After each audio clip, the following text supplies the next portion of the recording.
So in the lead up to most of the UFC events, what they'll do is they'll go online and they'll post a fight from a main event fighter, and they usually post one for each of the fighters. In this case, for UFC 242, they posted a couple for Khabib, so I decided to take the time and watch it. And one of the holes that a lot of people see in Khabib's game is his striking. That is something that's been improving over time. One of the holes that's not talked about very much, and it's something that I noticed a little bit, but I didn't really notice it as glaringly as I did after rewatching these fights, is that while he's fantastic at getting people down to the ground and while he's great at passing guard and advancing position and finding positions where he can ground and pound, it is surprising the amount of times that Khabib gets in positions where you would figure a high-level grappler would be able to finish, and he ends up not only not finishing, but oftentimes losing that position. So what I'm going to do is I'm going to look at the two fights that were put up on YouTube by the UFC. So that's the Iaquinta fight and the Michael Johnson fight, and show a handful of different times in these fights where he was able to get these guys in positions where he could have finished, but unfortunately was unable to finish. And while it didn't really matter in these fights where he was just so much better of a grappler that even though he would lose that opportunity, he'd be able to get another opportunity back, you would have to think that at some point he's going to face some grapplers where being able to get them down is going to be a very difficult battle, especially as the fight moves on, and then being able to actually control them is going to be very difficult. He hasn't had too much trouble yet to this point. I don't know that Dustin Poirier is going to be the guy to give him that trouble, but there are guys floating around there who are very good wrestlers who are going to be tough for him to control. And if this doesn't get sorted out, it could potentially become an issue for him later on. So while I don't know this means that he's going to go 27-1 rather than going 28-0, it is something to watch out for, and it's definitely something I'll be watching for in this Poirier fight to see if he does get Poirier down and if he is able to get some really good positions on him, whether or not he's able to finish from there. So we'll start with Iaquinta. Pay attention to the clock here. It's 3:34 left, and Khabib is going to be able to take his back. So right now we have back with both hooks and 3:32 to work. Now, obviously, Khabib is not a jiu-jitsu guy, but if you think about some of the best jiu-jitsu guys, a guy like Damian Maia, for example, what they're known for on the ground particularly is that once they get to a position, they will never give you a better position than what they have. So if they end up on top in your guard, you're not getting a better position than being on bottom of guard until the round's over, until you tap out. If they get to your half guard, you're not getting your guard back. If they pass your guard, you're not getting any kind of guard back. You're not even getting half guard back. They get to mount, you're not getting any better position back than being under them in mount. And when they get your back, you're pretty much either stuck there or you're getting finished. With Khabib, that's not the case. If he does get a high-quality position like this, oftentimes he won't be able to keep it. In this case, it was very quick, so he did get the back, but he lost it pretty quickly. So Val was able to turn and work his way back up. Khabib was able to stay on him, though, and end up getting him back down fairly quickly. So later on in the next round, he is able to get him down again and get his back again. So that would be right about here. So again, gets his back, both hooks. We're looking at about 2.5 minutes left in the round. Sort of looking for that silhouette stretch. But again, we have over 2 minutes, and as you remember with this fight goes to a decision, so he's not able to finish from there. And then even further on, though, what was even more damning than not being able to finish from there is this position right here. So as Al's fighting, he ends up getting flattened out.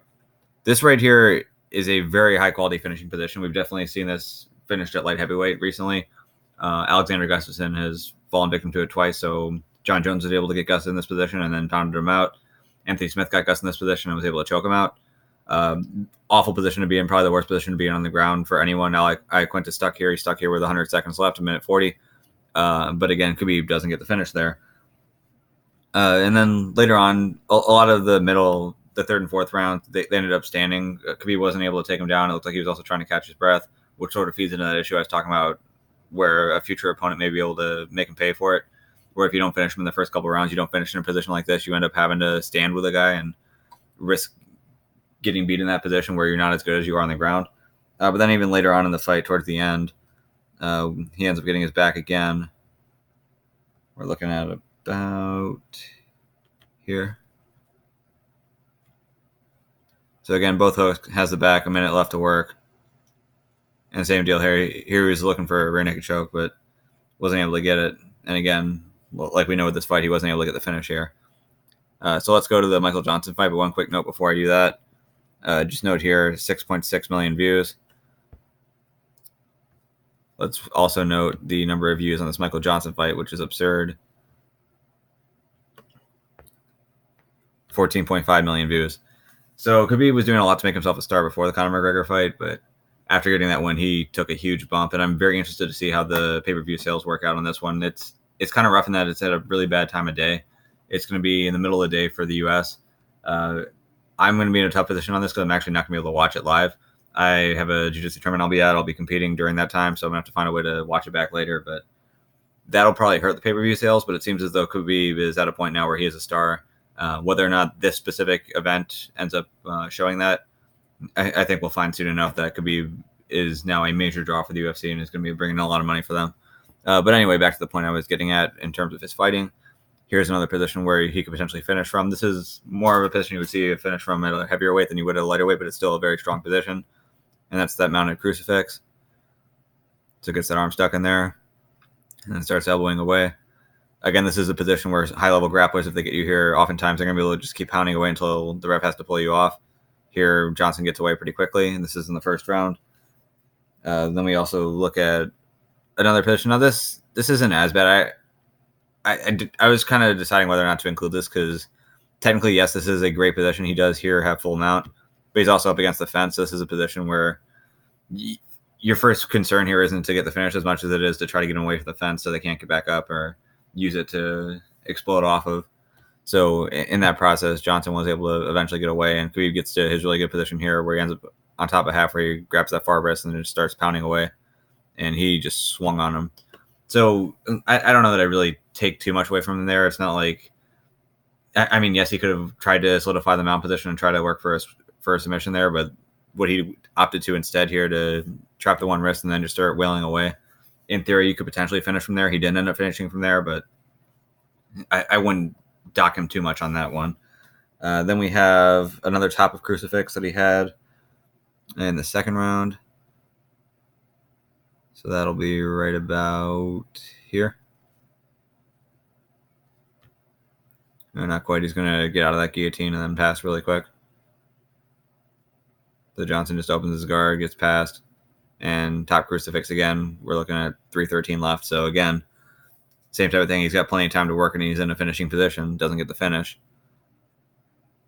And again, it's not like it mattered in this fight because he was such a better grappler. But the point that I keep harping on over and over is that when you fight other elite grapplers, if you do get these opportunities, you got to be able to finish them because you're not going to always be able to count on getting them again.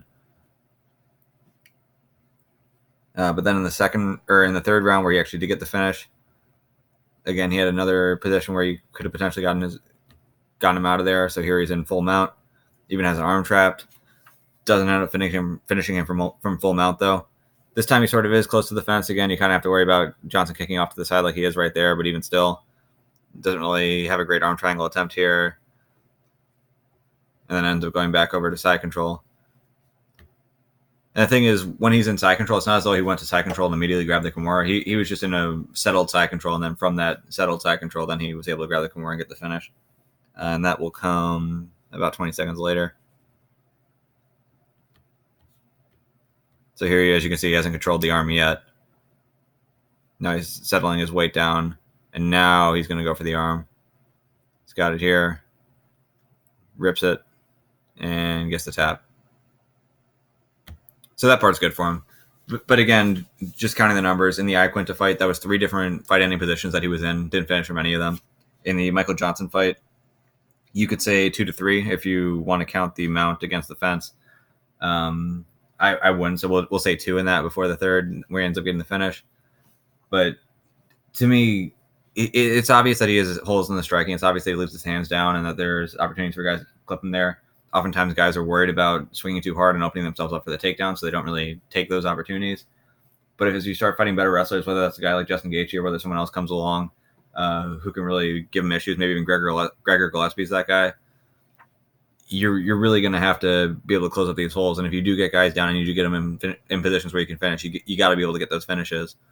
So for Khabib, does this mean that he's likely to lose his title anytime soon? I don't know about that. I think what it's more noteworthy to say is that if he does face a tough match or face a guy who he's going to have trouble taking down or controlling, he better be able to get the finishes when he gets these types of positions, especially early on, because it seems like in the later rounds of some of his fights, he tends to have to coast a little or gas. Even in the McGregor fight, it seemed like he took the third round off to sort of catch his breath.